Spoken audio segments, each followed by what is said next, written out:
Halo, Assalamualaikum warahmatullahi wabarakatuh. Berjumpa lagi dengan saya Asmi Channel.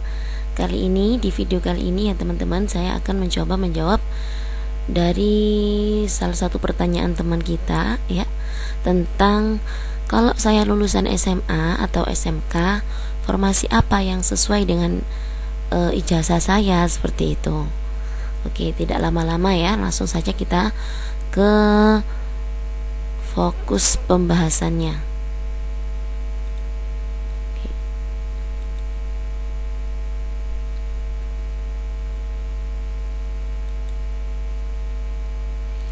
Berikut beberapa formasi CPNS untuk lulusan SMA atau SMK atau SLTA sederajat. Nah, teman-teman simak videonya sampai akhir ya. Semoga apa yang menjadi pertanyaan teman-teman terjawab sudah melalui video ini, oke? Di sini ada pertanyaan, Min, apakah bisa lulusan SMA ikut CPNS? Ya. Nah, ini dijawab berikut ini beberapa formasi CPNS untuk lulusan SMA atau SMK sederajat. Yang pertama, Kemenkumham. Nah, di Kemenkumham ini jabatan penjaga tahanan atau sipir. Selain itu, lulusan SMA juga dapat mendaftar pada jabatan pemeriksa keimigrasian pelaksana atau pemula. Nah, ini teman-teman, kalau teman-teman daftar di Kemenkumham, teman-teman bisa mengambil penjaga tahanan atau sipir ya, atau juga bisa pada jabatan pemeriksa keimigrasian pelaksana atau pemula. Terus yang kedua, kalau teman-teman mengambil di Kejaksaan Agung, teman-teman bisa melamar sebagai pengawal tahanan atau pengawal narapidana dan pengemudi tahanan. Itu kalau teman-teman melamar di Kejaksaan Agung. Sedangkan kalau di Kementerian Lingkungan Hidup dan Kehutanan, teman-teman bisa masuk pada jabatan pelaksana pemula atau pemula polisi kehutanan ya. Jabatan pelaksana pemula atau pemula polisi kehutanan itu jika teman-teman melamar di Kementerian Lingkungan Hidup dan Kehutanan ya. Selanjutnya, kalau teman-teman melamar di Kementerian Pertanian, ini ada pembagian jabatannya ya, banyak sekali. Antara lain yang pertama pemula atau pemula paramedik karantina hewan ya. Terus pelaksana pemula atau pemula paramedik veteriner. Selanjutnya pelaksana pemula atau pemula pengawas benih tanaman, pelaksana pemula atau pemula pengawas mutu pakan, pemelihara kebun, dan pelaksana pemula atau pemula pengendali organisme pengganggu tumbuhan. Nah, ini kalau teman-teman melamar di Kementerian Pertanian. Itu tadi pembagian jabatannya ya. Ada di pemula paramedik, ada di pemula paramedik veteriner, ada di pengawas benih, ada di pengawas mutu pakan, pemelihara kebun, dan di pengendali organisme pengganggu tumbuhan. Nah, seperti itu kalau teman-teman melamar di Kementerian Pertanian.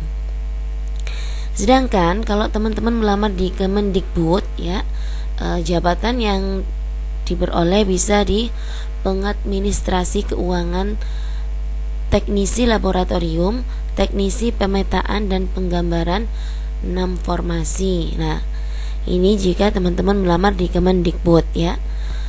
Jabatannya meliputi pengadministrasian keuangan, teknisi laboratorium, teknisi pemetaan dan penggambaran, dan 6 formasi. Itu jika melamar di Kemendikbud.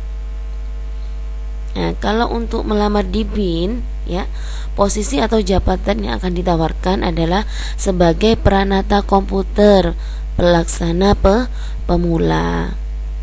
Sedangkan di Kemenhub ya, kalau teman-teman melamar di Kemenhub, tetapi jika ingin jadi PNS di Kemenhub, peserta biasanya harus memiliki keterampilan tambahan yang sudah tersertifikasi, biasanya seperti bahasa Inggris dan basic safety training ya. Nah, ini kelebihan dari Kemenhub. Teman-teman harus mempunyai keterampilan khusus ya yang sudah tersertifikasi ya.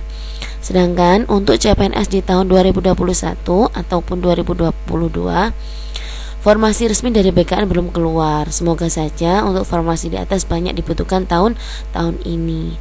Nah, itu tadi cuma gambaran ya teman-teman ya.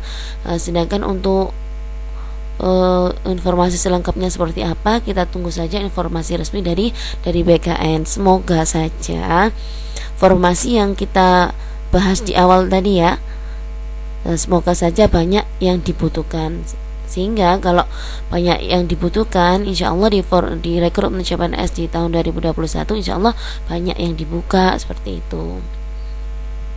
Untuk syarat umumnya untuk lulusan SMA itu apa saja persyaratannya? Kurang lebih seperti ini. Yang pertama, warga negara Indonesia yang bertakwa kepada Tuhan Yang Maha Esa. Yang kedua, berusia serendah-rendahnya 18 tahun, setinggi-tingginya 35 tahun, maksimal 35 tahun ya. Yang nomor 3, tidak pernah dipidana dengan pidana penjara berdasarkan putusan pengadilan yang sudah mempunyai kekuatan hukum. Yang keempat, tidak pernah diberhentikan dengan hormat. Maksudnya tidak pernah diberhentikan dengan tidak hormat atas permintaan sendiri atau tidak dengan hormat sebagai PNS atau prajurit Tentara Nasional Indonesia, anggota Kepolisian Negara Republik Indonesia, atau diberhentikan tidak dengan hormat sebagai pegawai swasta. Yang kelima, tidak berkedudukan sebagai calon pegawai negeri sipil. Yang keenam, memiliki nilai dalam ijazah atau 6. Bisa juga dengan SKHU yang setara dengan ijazah atau surat tanda tamat belajar minimal rata-rata 7. Bagi lulusan perguruan tinggi luar negeri, ijazahnya harus disahkan dan dinilai setara dengan ijazah kesarjanaan atau kediplomaan di Indonesia. Yang kedelapan, tidak menjadi anggota atau pengurus parpol.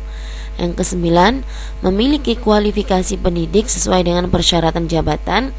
Yang ke-10, sehat jasmani dan rohani. Yang ke-11, berkelakuan baik. Yang ke-12, bebas narkoba. Yang ke-13, bersedia ditempatkan di seluruh wilayah negara Republik Indonesia. Ada juga yang persyaratannya itu tidak boleh bertato ya teman-teman, atau bertindik seperti itu.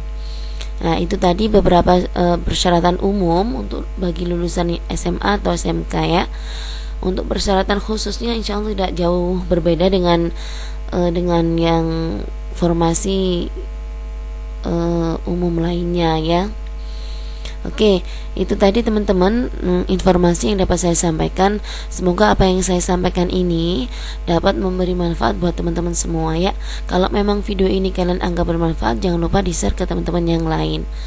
Oke, jangan lupa teman-teman dukung terus channel ini dengan cara like and subscribe agar channel ini dapat selalu berkembang ya. Saya doakan teman-teman yang subscribe semoga tahun 2021 ini insya Allah akan lulus CPNS dan mendapatkan NIP. Oke, itu saja, terima kasih. Assalamualaikum warahmatullahi wabarakatuh. Salam sukses.